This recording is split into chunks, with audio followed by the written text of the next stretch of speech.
நிகழ்ச்சிகளுக்கு இந்த ஹேர் ஸ்டைலோட போங்க அசந்துடுவாங்க.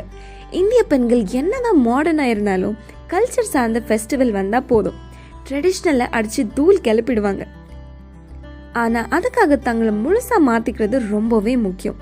ஏன்னா அவங்க உடுத்துகிற சாரி, ஜுவல்ஸ், மேட்சிங் ஃபுட்வேர், இதோட கூந்தல் வடிவமைப்பு இதில் பொருத்தமாக இருந்தால் தான் உங்களுக்கான ஸ்பாட்லைட் அங்கே கிரியேட் ஆகும்.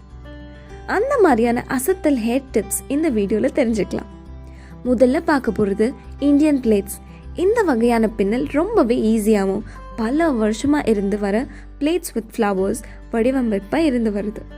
ஒரு ட்ரெடிஷ்னல் சாரீக்கு இந்த பின்னல் ரொம்பவே பொருத்தமாகும். தலைக்கு வைக்கப்படுற பூக்கள் ரொம்பவே அட்ராக்டிவாக இருக்கணும்னு சொல்லப்படுது. அடுத்து ஃபிஷ் டெயில் பிரைட். மீன்வாழ் பகுதி மாதிரி பின்னப்படுற இந்த கூந்தல் சாதாரண நிகழ்ச்சிகளுக்கும் உங்கள் கூந்தல் மூலமாக ட்ரெடிஷ்னல் லுக்கு கொடுக்க இந்த ஹேர் ஸ்டைல் ரொம்பவே உதவியாக இருக்கும். அடுத்து சைட் பிரைட். சைட் பின்னல் சொல்லலாம். மாடர்ன் ட்ரெஸ் போட்டாலும் இந்த ஹேர் ஸ்டைல் ட்ரெடிஷ்னல் லுக் தரும். அது மட்டும் இல்லாமல் இந்த ஹேர் ஸ்டைல் எப்போவுமே அவுட் ஆஃப் ஃபேஷனாகவும் இருந்து வருது. அடுத்து எலிகண்ட் அப்டோ. அடர்த்தி நிறைஞ்ச நேர்த்தியான கூந்தல்னு சொல்லலாம். இந்த பஃப் ஹேர் ஸ்டைல் ட்ரெடிஷ்னல் கட்டுறதோட அதே சமயத்தில் கவர்ச்சியாகவும் காட்டும். இந்த பஃப் ஹேர் ஸ்டைல் ட்ரெடிஷ்னலாக காட்டுறதோட அதே சமயத்தில் கவர்ச்சியாகவும் காட்டும்.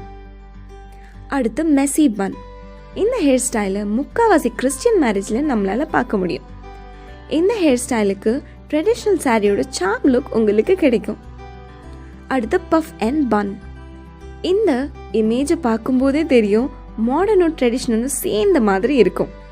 இந்த ஹேர் ஸ்டைல் கண்டிப்பாக அவங்கள எடுப்பாக காட்டும். இதுக்கு கூந்தலோட பின்பகுதியில் பூக்களால் அலங்கரிச்சுக்கலாம். அதோட போல்டான லிப்ஸ்டிக் ரொம்பவே பொருத்தமாக இருக்கும். அடுத்த வீடியோல பாப்போம். பிடிச்சிருந்தா ஒரு லைக் அண்ட் கமெண்ட் போட்டுடுங்க. ரொம்ப பிடிச்சிருந்தா ஷேர் பண்ணிடுங்க.